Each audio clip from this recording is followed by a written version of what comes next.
Thanks to British, Indians grow tea, spices, indigo, cotton, jute, wheat, and even opium. Thanks to the British, India has sustainable agriculture for food and cash crops. While it's commonly believed that Christopher Columbus was seeking a western route to India, he was interested in finding an alternative sea route to the Spice Islands, Moluccas, due to the Strait of Hormuz being blocked by the Turks. One of the primary pieces of evidence for this is a letter written by Columbus himself in 1498, during his third voyage to the Americas. In this letter, he mentioned his desire to reach the Spice Islands and bypass the traditional land routes through the Middle East, which were controlled by the Ottoman Empire. This suggests that he was aware of the obstacles posed by the Turks in the eastern trade routes and was seeking a western sea route to access valuable spices. The introduction of tea cultivation in India and its popularization is often attributed to the efforts of the British. One of the key figures in this endeavor was Robert Bruce, who is believed to have played a significant role in promoting tea cultivation in India. Here are some points that support this claim.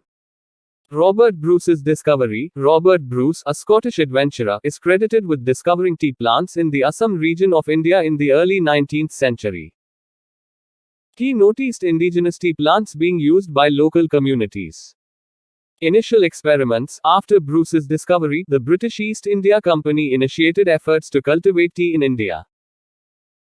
It was later determined that Assam's climate and soil were suitable for tea cultivation. Early tea plantations. The British started the first tea plantations in Assam in the early 19th century, with the establishment of the Assam Tea Company in 1839. Promotional efforts. The British actively promoted tea cultivation in India, providing incentives and support to planters. They introduced Chinese tea varieties and trained local Indian labor in tea cultivation and processing techniques. The work of Charles Alexander Bruce, Robert's brother, Charles Alexander Bruce, played a significant role in furthering tea cultivation in India. He dedicated years to studying tea cultivation techniques and sharing his knowledge with Indian planters. The introduction of indigo cultivation in India by the British is a fascinating historical episode. Indigo, a plant-based dye, has been used for centuries in textile production. Here's an overview of how the British brought indigo to India, its origins, the learning process, and the methods they employed to teach the Indians.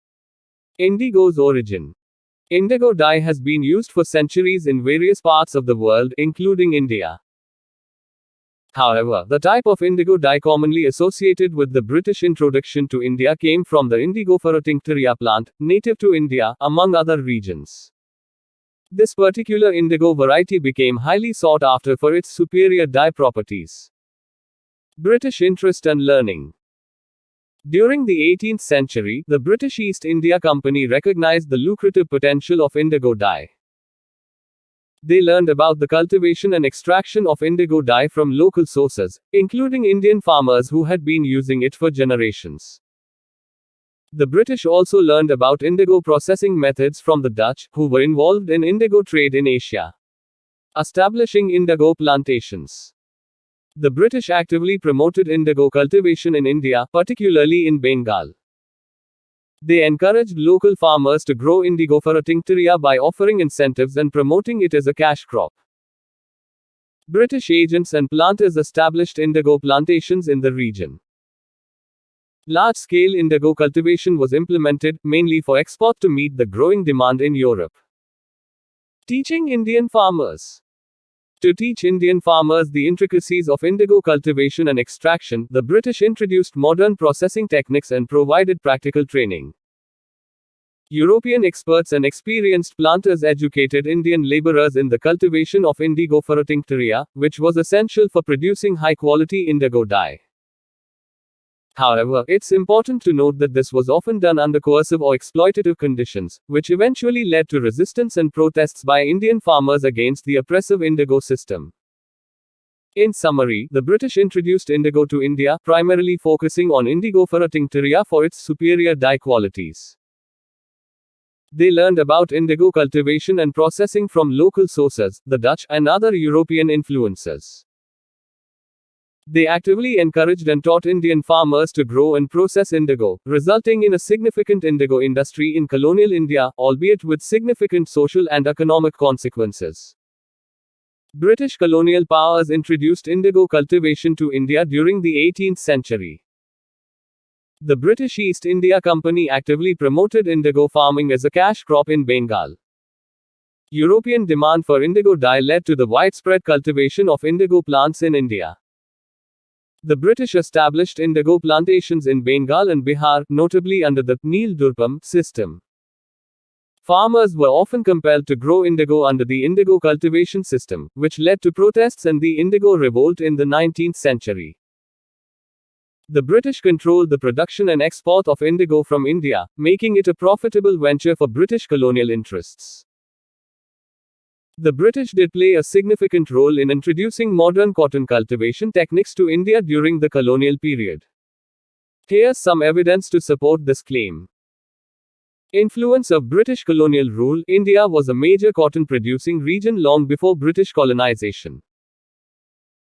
However, the British East India Company, which began to exert control over parts of India in the 18th century, brought about significant changes in cotton cultivation practices. Introduction of American cotton varieties. The British introduced American cotton varieties, such as upland cotton, which were known for their high yield and quality. These cotton varieties were adapted to Indian conditions and contributed to increased cotton production. Promotion of modern techniques. British colonial administrators and experts promoted modern cotton cultivation techniques, including improved planting methods, pest control, and harvesting techniques. They aimed to enhance the yield and quality of cotton crops. Technological advancements. The British colonial government facilitated the adoption of modern cotton gins and processing machinery. This helped improve cotton processing efficiency and quality. Export-oriented production. The British encouraged cotton cultivation in India, not only for domestic use but also for export.